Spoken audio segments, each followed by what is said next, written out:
Conjunctions represent foundational anchors which direct the flow of emergence. They may either act as generating sources or sinks of experience. Much is dependent on the functional lights that are in such relationships. What emerges from the conjunction is always a novel blend which cannot be reduced to the individual behavior of the functional lights partaking in such a conjunction. When many functional lights are included in a conjunction, the result is what astrologers call a stellium. Stelliums are important factors in the delineation of any natal chart. Their order of appearance is also extremely important due to the non-commutative nature of such blends. So the order of appearance is crucial when it comes to the emergence of behavioral experience. There is something most astrologers miss. This is something that most astrologers miss, rather. Going back to our discussion on the astrological signs, we see that when a functional light is in a sign, it implies that the sign itself must generate the effects of that functional light. So all the functional lights are implicit within every sign. That is the realization. Some signs are better suited to the realization of certain functional lights due to their position in the evolutionary development of a self from when it is born into self-awareness. Functional lights that are better suited to certain signs are said to be empowered by the signs, since they have the least trouble being expressed by the sign. This relative comfort is also often a function of distance in the developmental space of the psyche, that is. Some functional lights are better suited to late stage development signs than others.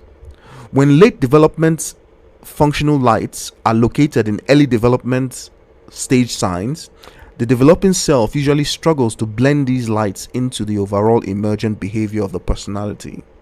There are of course reasons why these placements exist as they do in the natal chart. Blending functional lights in the right combinatorics to yield just the right emergence of behavior is the result of a supreme intelligence because of the computational intractability of such problems. Even supercomputers cannot solve these problems in any sort of reasonable time frame. For example, when a functional light like the sun appears in a sign before the moon in a conjunction, the effect is very different from when the moon appears in the sign before the sun. The reason for this is that when the sign mimics the behavior of the sun in the former case, whatever is left is used to mimic the effects of the moon.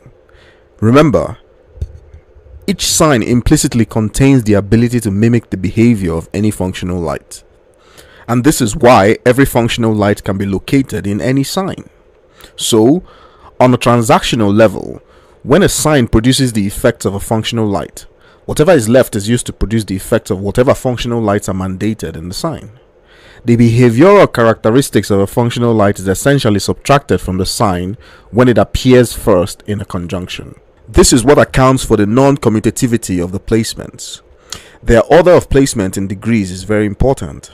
A functional light at the 1 degree placement of a sign is more powerful than a placement at 29 degrees. But this is ultimately dependent on how easy it is for the sign to mimic the effects of the functional lights placed earlier. These distinctions are very subtle, hence great care must be taken in chart delineation to ensure that order and ease of mimicry is respected and taken into consideration respectively.